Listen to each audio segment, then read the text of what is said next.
Hey, it's me, MLB. Here's chapter 38 of Cute Little Love Letters, and this one is titled To Market to Market. Well, dude, I'm going to sound super cliche here, but if she likes you for you, then she's not going to care. She'll accept all sides of you. Sarah said wisely. Yeah, but what if she doesn't? Denki asked with a forlorn look on his face. Dude, I'm not super confident and strong like Bakugo or Krishma. She could very easily do better. I know I'm punching above my weight. Don't stress, dude. When is she going to see you overuse your quirk? Sarah asked. I wouldn't worry. Yeah, I guess you're right, dude. Denki sighed. There's no rush to explain it to her. I'll just keep it on the down low until I actually need to tell her. Okay, bro. Chill on it, okay? Sarah asked as he held up his fist out for Denki to fist bump. You'll be just fine. Thanks, dude. Denki said as he returned the fist bump. Friday afternoon, you excitedly walked to your locker to get your things before packing your bag to go home for the weekend. You were super looking forward to it because you'd be with your mum and dad again, but you'd also get to spend some time with Denki and show him around the markets. Hey! Kendo called as she approached your locker. You seem happy. You got something on this weekend? Yes, you replied happily. I'm going home to be with mum and dad and help mum at the markets, and then Denki's coming to the markets and I'm going to show him around a bit. I'm excited about that. Sounds fun, Kendo said with a smirk. Be good though. I don't want you getting into any mischief, she cautioned. I promise, you replied with a little giggle and a smile. I'll see you Monday, okay? Yeah, sure thing, she replied with a grin. See you! You smiled again and grabbed your things and then headed out the building doors to go to your dorm room. Hey, Yin, wait up! You heard Denki call and you slowed for him to catch up to you. Hey, so I'll see you tomorrow at the markets? He asked brightly. Yes, I'll send you the address when I get home tonight. I'll ask Mum where the location is, you said. Yeah, please, he replied, looking around first before gently reaching for your hand to hold it. You felt your heart rate increase and you glanced around too, then seeing that no one else was around, you looked back at him and you both shared a shy giggle as you continued to the building hand in hand. Again inside the elevator, you held hands, and again down the empty hall to your room, you held hands. So, Denki said as he turned and placed his left hand up against the wall, standing in front of you, still holding your hand in his right hand, while his left was on the wall. Can I give you a hug? You nodded shyly, and he let go of your hand and then stepped a little way towards you, while you stepped towards him. He was taller than you and his embrace was warm and comforting.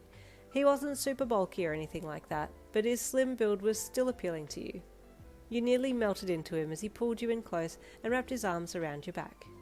The hug only lasted for a few seconds, but you loved every one of those seconds, and then he let you go so you could continue on with your evening. Okay, I'll message you, yeah? He asked as you stepped back from the hug and went to enter your room. Yes, please, you said with a smile. Goodbyes were said, and then you went into your room to collect your things before heading home. Another hour later, and you were just entering your house back home. Mum, I'm back, you called as you stepped into the house. Both your mum and dad popped their heads around the corner of the kitchen and you grinned at them. Is there a little fairy in this house? Your dad asked with a smile. Dad, there's two, you giggled, running down the hall to give them both a big hug. There was a three-way embrace between you all, and you could feel yourself slowly completing before the hug was over. Would you like some food? Your mum asked. I've just made honeysuckle scones. Oh, yum, you said with joy. Yes, please.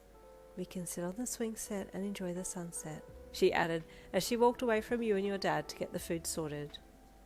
That night was spent catching up on life, the funny stories to tell, the classroom antics, Denki, the flowers, and then the upcoming markets.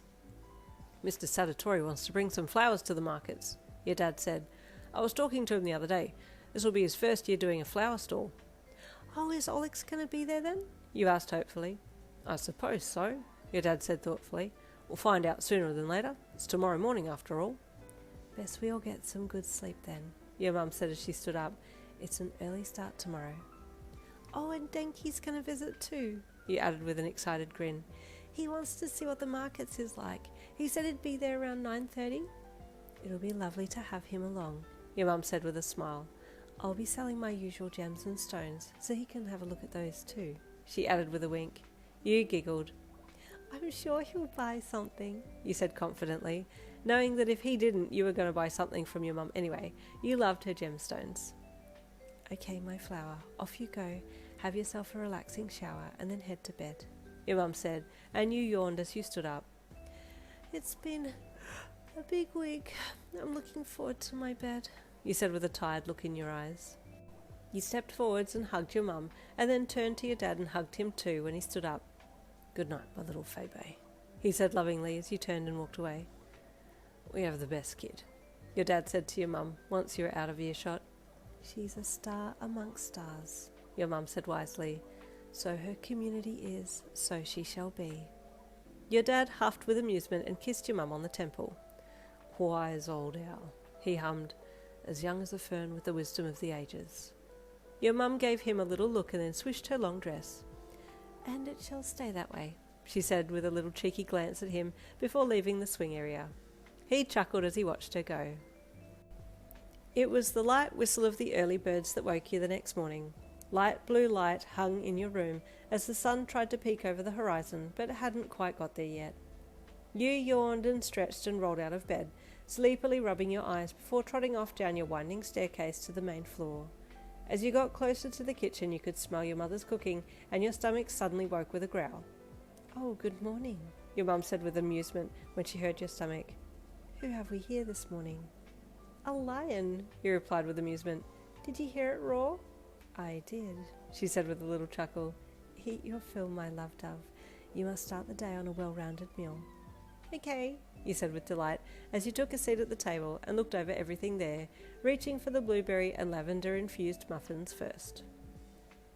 Once the morning's routine had finished, you and your mum walked to the side gate to where your dad had finished loading everything into the van that they had borrowed. Everyone ready? He asked when he got into the front seat of the van. Yep, you said with delight as you ran around to the passenger side and got in on the long bench seat that made up the front seat of the van, and your mum got in beside you, making it all three of you sitting side by side. Yep, your dad said with surprise. What's yep? It's what my classmates say instead of yes, you replied with a smile. They say lots of words I haven't heard before. Yep, your dad said, emphasizing the P sound. I like it. You grinned and he turned the van on and off you went, ready for a big day at the markets. It was a little before 6 a.m. when you got there, and you could already see people setting up their stalls, a number of them that you'd known for ages, and you were looking forward to meeting them all again. Good morning, Mrs. Zenzo, you called as you jumped out of the van after your mum had slid out. Why, Yin, she exclaimed. Is that really you? You've grown so since I saw you last. It's me, you said with an excited smile. What have you been up to, my girl? I feel like I haven't seen you in 2 years. Oh, this will be a fun little segment coming up, the market arc. Stay tuned for chapter 39 coming tomorrow. I'll see you then.